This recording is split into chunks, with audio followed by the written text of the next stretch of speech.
کیا حال ہے ویورز، کیسے ہیں آپ لوگ؟ اس ویڈیو میں نے ایک ٹاپک چوز کیا ہے کیونکہ آپ کو پتہ ہے امام صادق کے حوالے سے سیریز چل رہی ہے اللہم صلی علی محمد و علی محمد، اور اس سیریز میں خاص طور پہ مین مقصد یہ ہے کہ امام صادق نے جو سائنس کے حوالے سے دنیا کو چیزیں دیں اور جو احسانات ہیں امام صادق کے سائنس پہ، اس کو اجاگر کیا جائے اور اس حوالے سے بات ہو۔ اور بہت سی ایسی چیزیں جو ہمارے ائمہ کی ایجاد ہیں اور ان کی بتائی ہوئی ہیں، اور آلموسٹ سبھی کچھ انہی کا بتایا ہوا، لیکن اس کو کس طرح ٹرانسلیٹ کر کے یا اس کو کاپی کر کے یا کہہ سکتے ہیں آپ چرا کے دیگر سائنٹسٹ نے اپنے نام سے پبلش کیا، تو ایسی چیزوں کو ہائی لائٹ کرنا اس سیریز کا مقصد ہے۔ اور آپ لوگوں تک جو ویڈیوز کو پسند کر رہے ہیں اور نالج کے حوالے سے آپ لوگ بہت خوش ہو رہے ہیں، انفارمیشن پا کے آپ کے کمنٹس مجھے دیکھتا ہوں میں تو بہت خوشی ہوتی ہے کہ آپ لوگوں کو اچھا لگ رہا ہے، تو یہ ایک کوشش ہے آپ لوگوں کے لیے بھی، اور میرا اپنا بھی شوق تھا، ایک دل تھا میرا کہ امام صادق کے حوالے سے کچھ بات ہو، اور جو چیزیں میرے پاس ہیں جو مجھے پتہ ہے میں شیئر کروں، باقی سب لوگ جو جانتے ہیں جن کے پاس کچھ مٹیریل ہے وہ آلریڈی شیئر کرتے۔ تو بات ہم نے لاسٹ ویڈیو میں جو پہلی ویڈیو بنائی تھی امام صادق کے حوالے سے، اس میں ہم نے یہاں پہ بات چھوڑی تھی کہ امام صادق نے سب سے پہلے بتایا کہ نہ تو مٹی نہ تو ہوا یہ ایک واحد عناصر نہیں ہے، کیونکہ یہ بہت سارے عناصر سے مل کر بنا، یعنی اس میں بہت سے ایلیمنٹس موجود ہیں۔ اس کو آسان زبان میں سمجھانا چاہوں گا تاکہ عام ویورز جو سن رہے ہیں ان کو بھی آسانی سے بات سمجھ میں آئے۔ یعنی مٹی کے اندر صرف مٹی اپنی ذات میں اس کی کوئی اصل نہیں ہے، وہ بہت ساری چیزوں سے مل کر، جیسے انسان میں بہت ساری چیزیں موجود ہیں، انسان ایک اصل چیز نہیں ہے، اس کے اندر دیگر سسٹمز ہیں، اس میں آرٹریز ہیں، اس میں سیلز ہیں، اور کتنے قسم کے کیمیکلز ہیں، پانی ہے، یہ تو انسان کوئی ایک خالص باڈی نہیں ہے، اس کے اندر بہت ساری چیزوں کی مکسنگ ہے۔ اسی طرح جیسے انسان میں مکسنگ ہے، تو امام نے یہی فرمایا کہ یہ جو مٹی ہے جس کو تم عناصر اربع کہہ کے، یعنی 4 عناصر ہیں جس سے سب کچھ بنا، اور اسی بنیاد پہ دیگر مذاہب بھی بنے اور لوگوں نے ان کی پوجا شروع کر دی۔ وہ سمجھنے لگے کہ مٹی، آگ، کسی نے آگ کی پوجا کی، کسی نے مٹی کی پوجا کی بت بنا کے، کسی نے ہوا کی پوجا کی، کسی نے دیگر عناصر کی پوجا کی، تو وہ اسی لیے ان کو چاروں کو بنیاد بنا رہے تھے، اور اس وقت کے مذہبی رہنما جنہوں نے یہ تصور دیا، اور یہ مکمل جہالت پہ مبنی تھا۔ تو امام نے جب یہ تصور سنا کہ یہ سائنس کی زبان میں اس کے اندر کہیں نہ کہیں ایک جہالت کا تصور آ رہا ہے، تو امام نے اسی لیے اس کو توڑا کہ تم جس کی پوجا کر رہے ہو وہ بھی بہت سے اجزاء سے مل کر بنا ہوا ہے، تو پھر تم کس اجزاء کی، جب اس کے اندر جاؤ گے ڈیپ میں، تو کس اجزاء کی پوجا کرو گے، کس جز کی پوجا کرو گے؟ تو یہ معاملات یہاں تک تھے۔ تو اسی طرح امام نے بتایا کہ ہوا بھی وہ عناصر ہے جس کے اندر بہت سے دیگر اجزاء شامل ہیں، یعنی یہ ایک ملٹیپل سبسٹینسز سے مل کر یہ ایک ایلیمنٹ بنائی ہے، تو یہ پیور نہیں ہے، اس کے اندر بہت سی چیزیں موجود ہیں۔ ہوا میں ہمیں پتہ ہے جیسے کاربن ڈائی آکسائڈ ہے، نائٹروجن ہے، کاربن مونو آکسائڈ ہے، تو یہ تمام گیسز موجود ہیں، ہائیڈروجن ہے، آکسیجن کی سب سے بڑی تعداد موجود ہے۔ اب آج کی ویڈیو میں بات یہ کرنی تھی کہ پریسلی، جس کو جوزف پریسلی جو کہ مشہور ہے، 1733 میں پیدا ہوا اور 1800 میں اس نے اس دنیا سے رخصت کیا،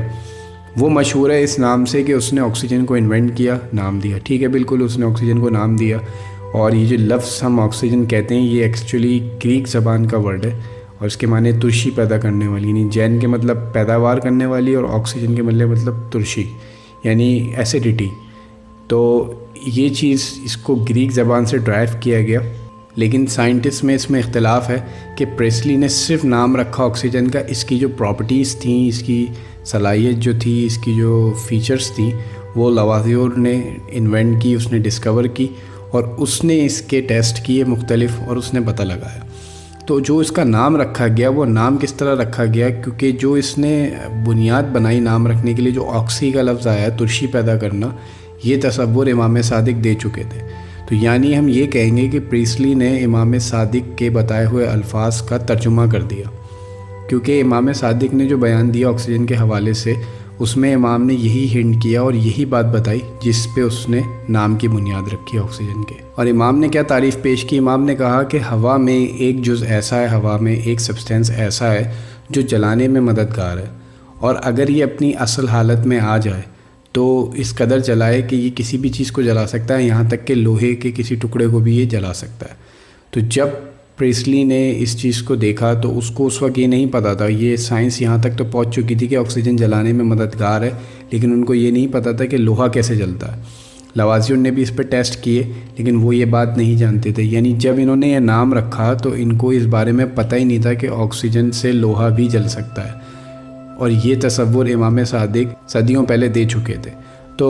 ہمارے لیے یہاں پہ کتنی فخر کی اور کتنی کامیابی کی بات ہے کہ یہی مولا علی نے جو حدیث قصہ میں کہا کہ ہم بھی کامیاب اور ہمارے شیعہ بھی کامیاب, تو اس کی مثال یہ ہے, اس کی دلیل یہ ہے کہ اگر لوگ بات کرتے ہیں دنیا داری کی, تو دنیا کے بھی جتنے علوم ہیں وہ بھی سب محمد والے محمد کی بارگاہ سے ہیں. اگر آپ رجوع کریں, اگر آپ ان سے لا لگائیں, تو دنیاوی علوم میں بھی آپ انہی کی مدد سے, انہی کے وسیلے سے آگے جا سکتے ہیں. کیونکہ عام تصور یہ ہے کہ مولا کا ماننے والا, اہل بیت کا چاہنے والا ایک خاص قسم کا اسپیسیفک بندہ ہوتا ہے, اور وہ ایک مطلب ملنگانہ ہولیے میں ہوتا ہے, اور بس وہ ایک, نہیں, ایسا بالکل نہیں ہے. مولا کے چاہنے والے سائنٹسٹ بھی ہوتے ہیں, مولا کے چاہنے والے. اگر آپ امام صادق کی بزم کے بارے میں پڑھیں گے, اور جتنے امام کے طالب علم ہیں تو وہ سب کے چاہنے والے نہیں ہیں, لیکن انفارم چاہنے والے ہیں, نالجیبل چاہنے والے ہیں, پڑھے لکھے, یعنی جو جانتے ہیں. اور پڑھے لکھے کا مولا نے فرمایا کہ ہمارا چاہنے والا جاہل نہیں ہوتا, ان پڑھ ہو سکتا ہے لیکن جاہل نہیں ہوتا. تو یہ علم کی بارگاہ ہے, اور یہ علم کے دروازے ہیں, علم کا تسلسل ہے, اور اسی تسلسل کو امام صادق نے اپنے خطبات میں اور اپنے فرمان میں, اپنے اقوال میں ہم تک پہنچایا. تو اب آج دیکھیں کتنی بڑی بات ہے کہ پوری سائنس اس بات کو کہتی ہے کہ پریسلی نے نام طے کیا اور لوازیوں نے اس کو ڈسکور کیا, جبکہ دونوں نے امام صادق کے لفظ کو پیا, لفظ کو سمجھا, اور انہی الفاظ کا ترجمہ کر دیا. اب آپ دیکھیں کہ یہ چھٹے امام, ہمارے معصوم امام,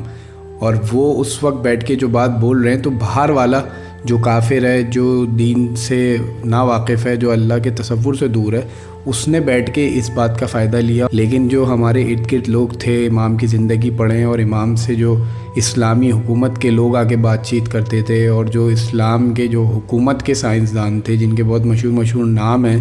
جو پڑھائے بھی جاتے ہیں کتابوں میں, کیمسٹری میں بھی پڑھائے جاتے ہیں 9 کلاس کی, کہ جو صرف کاپی پیسٹنگ میں لگے ہوئے تھے. تو یہی المیہ ہے, علم کا المیہ یہ ہے کہ ایک جینیس ہوتا ہے, ایک آئیڈیا پیش کرتا ہے, اور 10,000 اس کی کاپی بناتے ہیں. اور یہ تو تھرو آؤٹ ہسٹری آپ سائنس میں بھی دیکھیں گے کہ جو انوینٹ کرتا ہے کسی چیز کو, بہت کم ایسے لوگ ہیں جو انوینٹر بھی ہوئے اور ان کو اپنی انوینشن کا فائدہ بھی ہوا. زیادہ تر کیا ہوا, انوینشن چوری کر لی گئی, آئیڈیا چوری کر لیا گیا اور ان کو سائڈ میں کر دیا گیا. تو یہی ہسٹری میں بھی ہوا, اور یہی ہمارے ائمہ اور اہل بیت کے ساتھ بھی کرنے کی کوشش رہی مکمل, کہ ان کا علم لے لیا جائے, ان کا دین ان کے ہاتھ سے لے لیا جائے, ان کی بنائی ہوئی چیزیں ہاتھ سے لے کے دوسروں کے نام سے چلا دی جائیں. تو یہ وہی دور ہے کہ جب یہ والے سائنٹسٹ جن کو پڑھایا جاتا ہے یہ پیدا بھی نہیں ہوئے تھے. یہ 7ویں امام کے دور میں آئے, اور 6ٹھے امام کی حیات کے آخری حصے میں یہ لوگ آئے, اور پھر انہوں نے سوالات کر کے اور پھر گھوٹالہ کر کے ادھر کا ادھر کر کے کسی کے بھی نام سے چیزوں کو چھاپ دیا. تو یہ تو خیر کیا کہہ سکتے ہیں, یہ تو ہوتا آیا کہ ائمہ کے کال یہاں سے اٹھا کے وہاں لگا دی, ان کی بتائی ہوئی چیزیں. لیکن پھر بھی میں یہ کہتا ہوں کہ یہ چیزیں یہاں تک پہنچی ہم تک, اور اتنا بھی ہمیں پتہ چل گیا, اور یہ شعور بھی ہمیں مل گیا کہ ہو کیا رہا ہے اور ہمیں کیسے سمجھنا ہے. یہ بہت بڑی بات ہے. تو سائنس کی دنیا میں امام کے اقدامات, اور پھر سب سے بڑی بات یہ ہے کہ یہ لکھنے والے خود انگریز, وہی سائنسدان, وہی جرمنی فرانس کے لوگ, جن کے آپ دیکھیں کہ ان کے اندر تعصب نہیں ہے, انہی کے بڑوں نے یہ چیزیں ایجاد کی اور ان کے نام سے مشہور ہوئیں, لیکن وہی ریسرچ کر کے بتا رہے نہیں ہمارے نہیں, یہ امام صادق کا کام ہے. تو یہ شعور کی انتہا ہے, اور یہی جو ہے وہ ایمانداری ہے کہ آپ, وہ ان کی قوم ہے, وہ چاہیں تو نہیں پتہ ہے امام کا نام, وہ اپنے آپ پہ ہی فخر کریں نہیں ہم لوگوں نے ایجاد کیا, لیکن حق ادا کر رہے ہیں. تو دیکھیں آخر میں ویڈیو کی یہ بات کہوں گا کہ علم میں حق کا بہت کام ہے. اگر آپ حق چھین کے علم کی بات کر رہے ہیں تو پھر علم آپ کے پاس بھی نہیں آئے گا. علم میں اگر آپ نے حق ادا نہیں کیا, یعنی جس کی بات ہے, جس کا آئیڈیا ہے, اگر آپ نے اس کا نام نہیں لیا تو آپ نے علم کا حق ادا نہیں کیا, علم کی اجرت ادا نہیں کی. تو آپ کے پاس الفاظ تو آ جائیں گے لیکن علم نہیں آئے گا.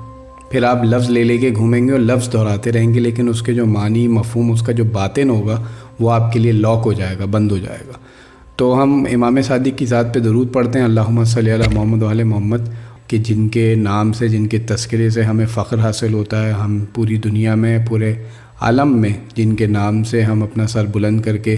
ہر جگہ بات کر سکتے ہیں, ہر موضوع پہ گفتگو کر سکتے ہیں, اور ہمارے ائمہ کی زندگی میں ایسے واقعات ملتے ہیں جس کو پڑھ کے ہماری روح کا ذرہ ذرہ خوش ہو جاتا ہے کہ ایسے واقعات. اور پھر اس جدید دور میں, اس سائنس میں, جہاں پہ مسلمانوں کو کس قدر ذلت کا اور کس قدر پیچھے کیا جا رہا ہے، اس میں اگر وہی لوگ لکھ دیں کہ نہیں آپ ہی کے بڑے اور آپ ہی کے بزرگ اور آپ ہی کے اماموں نے ہمیں یہ بتایا، تو یہ بہت بڑی فخر کی بات ہے۔ تو اسی کے ساتھ آپ لوگ ویڈیوز کو دیکھتے رہیے اور اپنی سجیشنز سے مجھے آگاہ کرتے رہیے، کمنٹ میں مینشن کرتے رہیے، میں پڑھتا ہوں تمام کمنٹ اور آپ کو پتہ ہے میں جواب بھی دیتا ہوں، تو ایک علمی سلسلہ چلتا رہے گا۔ اور کوئی سجیشن ہے تو وہ بھی آپ مجھے ضرور مینشن کریں۔ Thanks for watching.